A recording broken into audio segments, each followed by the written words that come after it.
This is my first booklet. I'm pushing this to everybody in the Black Nation on my website, blfjustice.org.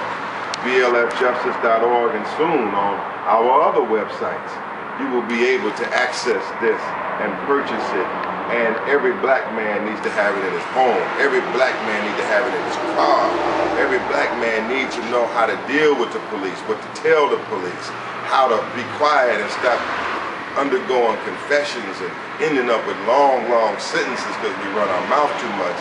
So my brother, as with the wisdom that you have observed that I'm blessed to have, I'm here now to help legally educate the people. In the spirit of Dr. Huey P. Newton, man, we got to know the law, apply the law, be ready to defend the law, but we got to have knowledge, man. We're at war.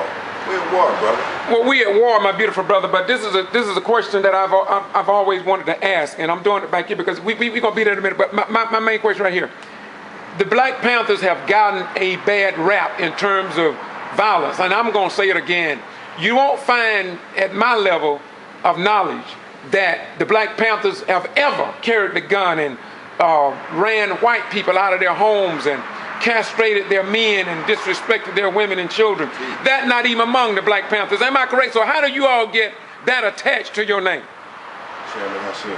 Well, I would say if you study history, when Nkrumah freed Africa from the British, not the British, but the United States government, that man who said, I don't get sad when chicken cone, he was talking about a beloved president of black people, John F. Kennedy, the United States CIA on Nkrumah, and orchestrated the assassination of Patrice Lumumba in the Congos, and got after Joe Kenyatta and broke the unity of the black nation. Here you have a country who's seized by the Dutch, by the Portuguese, by the British, by all European forces, and a black man named Nkrumah stand up in the early 50s and to unite Africa, one nation at a time.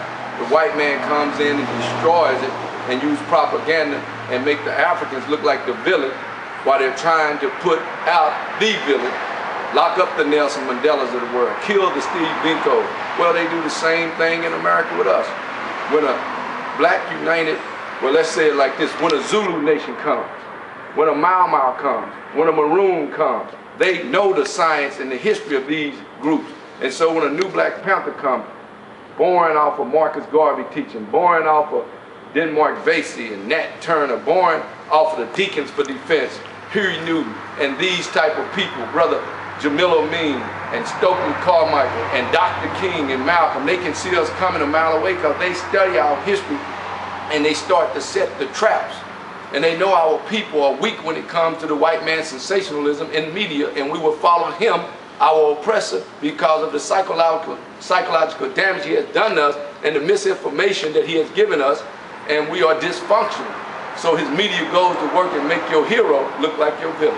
Wow, that's beautiful. Now, as we close, I think I saw Malik look at his clock. I know he loved time, and we're gonna go by and see the family. But my question, gonna miss you. But yeah, right. But one thing I noticed about you guys, brothers, I don't like that word guys. I got corrected with the Muslim one day by guys. But why do you choose the Black Panther as the symbol of the Black Panther Party? I choose it because when you study the Black Panther Party, it took care of our babies. So you have to start with the babies. It took care of our elders, and it took the position to protect our community, protect the women. And the black male role in the African nation is to be the protector and the provider.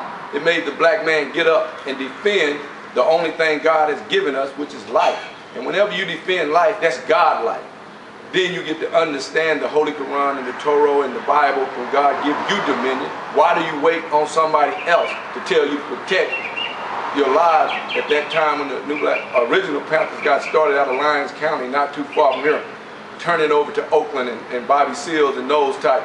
These brothers did the right thing when they went into the Capitol with them guns and ran up on Ronald Reagan.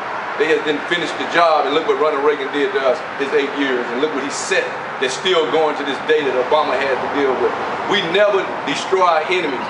We only tell them the situation he's putting us in, but we got to start destroying our enemies like our enemies totally destroy us.